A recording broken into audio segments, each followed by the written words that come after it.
6 now.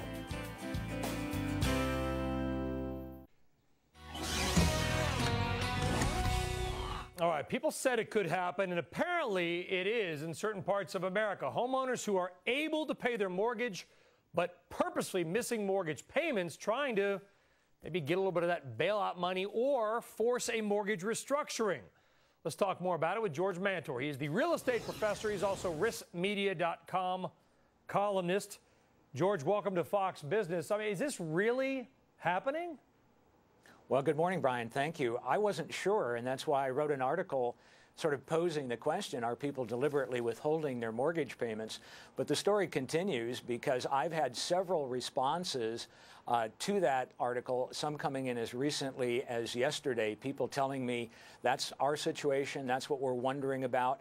I heard from a lot of real estate and mortgage practitioners who tell me that that's the #1 question that people are asking them today. What would be the consequences if we skipped a mortgage payment or 2 or 3? At what point would it really become problematic for us? I even got an email from an individual who is purporting to start a social media website in which he would have pro bono attorneys at the ready to help homeowners who decide that they're simply going to withhold their mortgage payments and wait and see what happens to the economy.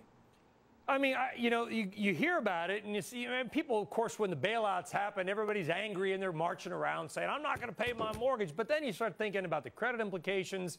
I mean, can you really get this done? Because the government, they come in, or banks are going to say, hey, Mr. Smith, you make plenty of money, pay your mortgage, and by the way, you owe us interest on the late payments. Well, and that may very well happen. I think that what's really driving this is a high level of uncertainty. If you're employed today, you really don't know for sure that you're going to have a job tomorrow. People have started to think about the basics. What do we really need if we have to go several months without income? But what really started my research into this was I was in the process of collecting information to write an article about how the San Diego County marketplace was showing signs that it was about ready to improve and stabilize and maybe see some return to value. And what really got my attention was when I started to look at the foreclosures. This is public record information in the tax rolls. They're divided up according to pre-foreclosure, auction, those properties that are actually going to sale, and then bank-owned properties, which have already been foreclosed on. And I was very surprised when I looked at communities that had been selling new homes in 2005, 2006, 2007, really before the crash came. And I thought these would be areas where there would be a lot of pre-foreclosures, a lot of bank-owned properties. And I was really surprised to discover that there were very few properties close to the auction stage.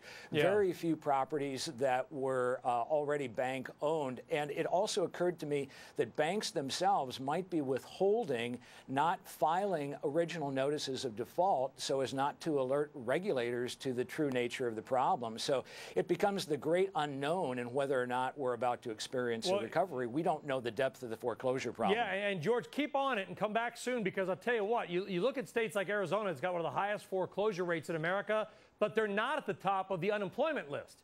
If job loss and foreclosures go hand in hand, but if a state's got a decent job market and super high foreclosures, something's fishy.